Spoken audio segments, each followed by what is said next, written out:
अगर कोरोना के इलाज के नाम पर हर तरफ लूट मची हुई है, इंश्योरेंस कंपनियां भी आधा तिहाई क्लेम थमाकर लोगों को परेशान कर रही हैं। लोगों को कहती हैं कि इतना ही क्लेम मिलेगा। इस तरह के आंकड़े बताते हैं कि कोविड ट्रीटमेंट के लिए हॉस्पिटल में भर्ती होने पर मरीजों के इंश्योरेंस के दावों का महज 62% क्लेम के रूप में भुगतान हो रहा है। अब आप सोचिए इसका मतलब क्या हुआ कि अगर मान लीजिए कि आपका 1 लाख रुपए अगर खर्च आया कोरोना के ट्रीटमेंट में, अगर आप जाते हैं इलाज कराने, तो आपको 62,000 रुपए ही मिल रहे हैं। मतलब 38,000 रुपए इंश्योरेंस लेने के बावजूद आपको अपनी जेब से देने पड़ रहे हैं। पूरी खबर बता रहे हैं अनुराग। बताइए अनुराग। देखिए, सबसे पहले मैं बताना चाहूँगा कि देश भर से ऐसे कई मामले आए जहाँ पर जो कोविड से जुड़ा ट्रीटमेंट है उसकी जो बिलिंग है 8 लाख, 10 लाख, 18 लाख तक हुई। इसमें मरीजों के द्वारा शिकायत की गई कि हॉस्पिटल्स के द्वारा ओवर चार्जिंग की गई है, और ये जो रिफ्लेक्ट है वो इंश्योरेंस कंपनियों के क्लेम्स में भी हो रहा है, क्योंकि जो औसत क्लेम है देश भर की इंश्योरेंस कंपनियों के पास आया, जो दावा किया गया है वो 1.5 लाख रुपए का है, और इसे जो इंश्योरेंस कंपनियों के द्वारा भुगतान किया गया है, सेटल किया गया है, वो राशि 93,000 रुपए की है।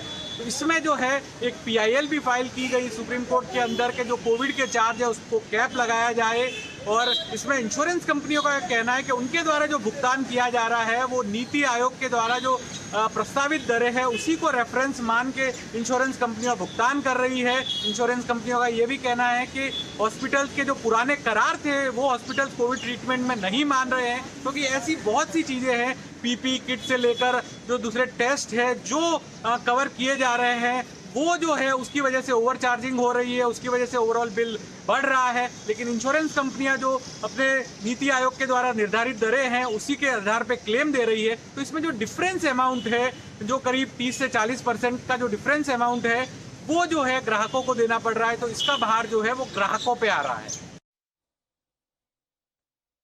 बॉम्बे हाईकोर्ट से अभिनेत्री कंगना रनौत को बड़ी जीत मिली है। हाईकोर्ट ने कंगना के ऑफिस में BMC की तोड़क कार्रवाई को गलत बताया है। साथ ही कोर्ट ने BMC को फटकार लगाते हुए कंगना के दफ्तर में हुए नुकसान का हर्जाना देने को भी कहा है। ज्यादा जानकारी के लिए मुंबई से हमारे साथ हमारे संवाददाता कृष्णाथ पाटिल हैं। क्या क्या पूरी खबर है कृष्णाथ? क्या कहा है कोर्ट ने, क्या है पूरा मामला?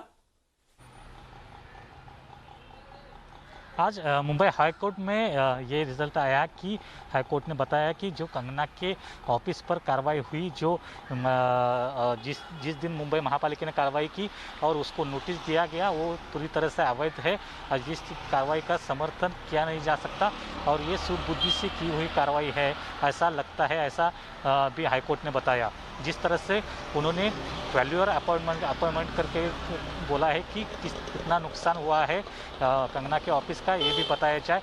और ये खास करके मुंबई महापालिका और जो शिवसेना की सत्ता मुंबई महापालिका में बैठी है उसको बड़ी फटकार लगाई है, क्योंकि जिस तरह से पहले संजय राउत ने इशारा दिया था कि कंगना राउत को, और उसके बाद ये तोड़क कार्रवाई हुई, तो लगता है कि इसको सूझबूझ से ही कार्रवाई की गई है, ऐसा टिप्पणी मुंबई हाईकोर्ट ने बता दिया है। इसमें अभी मुंबई महापालिका के जो मेयर है किशोरी पेडनेकर, उन्होंने कहा है कि जो कार्रवाई कंगना राणावत के ऑफिस पर हुई है वो मुंबई MMC एक्ट के अनुसार हुए, 354 ये आर्टिकल के अनुसार हुए, जो अवैध बांधकाम वहाँ पर शुरू था उसी के अनुसार 24 आवर्स की नोटिस कंगना राणावत को दी गई थी, और उसका सिर्फ ऐसी जो नोटिस है सिर्फ कंगना राणावत को नहीं दी गई थी, इससे पहले बहुत सारे लोगों को दी गई थी ऐसी, और सिर्फ इसी नोटिस पर ऐसा हाईकोर्ट का जो निकाल आता है तो ये सोचने वाली बात है, और इस पर अभ्यास करके हम पूरी तरह से इसका आंसर दे देंगे, ऐसा भी उन्होंने कहा है। ओके, चलिए, बहुत शुक्रिया कृष्णाथ आपका इस डिटेल इन्फॉर्मेशन के लिए।